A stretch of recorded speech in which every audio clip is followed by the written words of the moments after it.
He's actually been on the staff here at Union for a number of years, and we welcome him this fall to the faculty of the Department of Music. He'll make a special introduction at this time.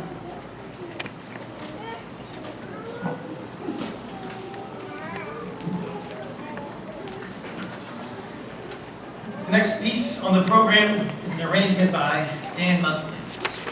Many of you here tonight know that Dan passed away last November after a long battle with cancer. And if you had the privilege of spending any time with him at all, you also know of his kindness, his virtue, and his genuine loving spirit.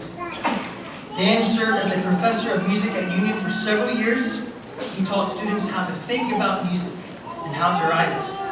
He taught them that God is the creator of all things, and that we as humans, as God's image bearers, have the unique ability to recreate the sound that He made so that we may know Him better. Dan's love for teaching extended beyond the classroom. In addition to his responsibilities in the fall and the spring, Dan devoted part of his summer each year volunteering to help out with this camp, so that your kids can experience the same joys of making music. Earlier this week, the children got to listen to a live performance of one of his pieces, entitled Three Tales for Four Hands. This adventurous and humorous piece recounts three of Aesop's fables, played by two pianists. It is a delightful piece, seamlessly marrying the complex and the simple. Before the performance, I had the opportunity to explain to the children a little bit about who Dan was as a musician, and I've been asked to do the same for you tonight. Dan was an exceptional composer and a very talented piano player.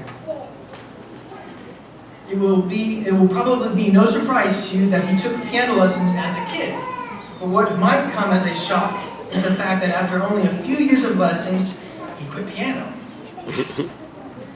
But I bet if he were here tonight, he would tell us that he regretted that decision, because even after he stopped playing piano or taking piano lessons, he still loved music.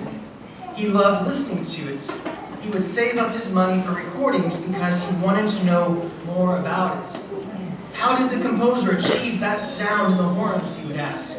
Or how did he or she create that chord? He wanted to know more about how music worked.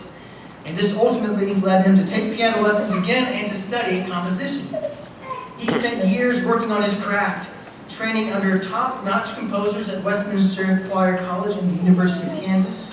He became proficient at music theory, which is the field of study concerned with the inner workings of melody, harmony, rhythm, and texture.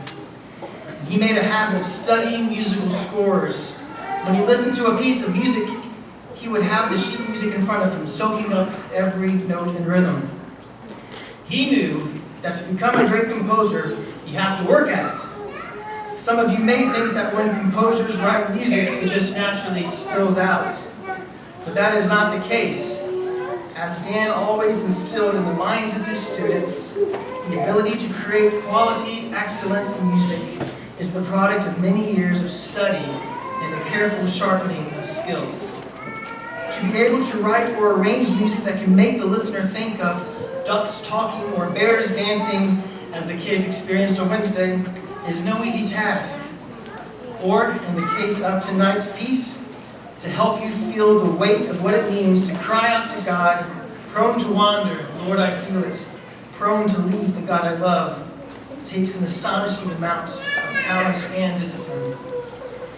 Dan was an extraordinary composer, arranger, pianist, father, husband, teacher, and friend. And it shows most evidently in every note that he wrote. We get to listen to that tonight with his arrangement of Come Thou Fount. But before the musicians sing, I've been asked to draw your attention to the fact that this year's camp is dedicated to Dan Musselman as an expression of gratitude for his years impacting our lives, and as a way of honoring a man who demonstrated what it means to live faithfully